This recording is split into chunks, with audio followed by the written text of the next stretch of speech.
এইটো কথা কোৱা নাই ধনচিৰিৰ কথাটো বৰ্তমান ওলাইছে যেহেতুকে ধনচিৰিৰ মাটিটো আপুনি কিনিছিলে তেতিয়া ধৰক তেনেহ'লে ইলিগেলত কিনিছে তেতিয়া ধৰক তেনেকুৱা ধৰণৰ কোনো কথা নাছিলে মানে তেতিয়া মানে নহয় 1951-52 পৰা যেতিয়া কাউন্সিল ক্ৰিয়েট হৈছে 60 যেতিয়া নেকি ইমপ্লিমেণ্ট হৈছে 60 পৰা 60 ভালকৈ লিখা আছে ইয়াত শুদ্ধ আপুনি এতিয়াও চাব পাৰে যে 60 ভিতৰত মাটি কেৱল ট্ৰাইবেলহে কিনা বেচা কৰিব পাৰে আমি তেতিয়া তিৱা অন্তৰ্গত আছিলোঁ তিৱা মানে পাৰিষদীয় অন্তৰ্গত কাৰণে মানে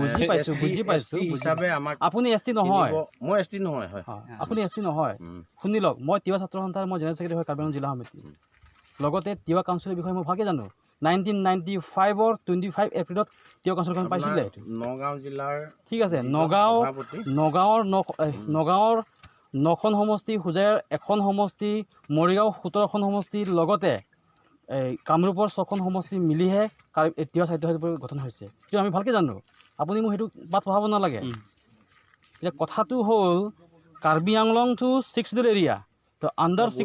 গোটেইটো কাৰ্বি আংলঙত পৰা নাই গোটেইটো কাৰ্বি আংলং অকণমান জেগা এই ইফালে ইমানকণ ইয়াৰ পৰা সেই তাৰ পৰা গোটেইটো এইটো আমাৰ নগাঁও এইটো আপুনি স্পষ্ট কওক এইটো লিজত লৈছে নে কিনিছে লিজত আপুনি যদি চাব বিচাৰে মেপখন আপুনি নিশ্চয় চাব পাৰিব দেখাই দিম মই কাৰ্বি আংলং মেপটো দেখাই দিম আপুনি চাব ইয়াত শতকৰা 95% নগাঁও জিলা অন্তৰ্ভুক্ত গতিকে নগাঁও জিলাখিনি আমি ল'বই পাৰোঁ লগতে তেখেতে কৈছে এইখিনি ল'লে যেতিয়া এইখিনিনো কি কৰিম আপুনি লিজত লৈ থাকক তেনেকুৱা কৈছে বৰচিঙে কি আছিলে উপাধিটো বৰচিং আৰু আপোনাৰ নামটো কৈ দিয়কচোন আৰু একবাৰ মোৰ নাম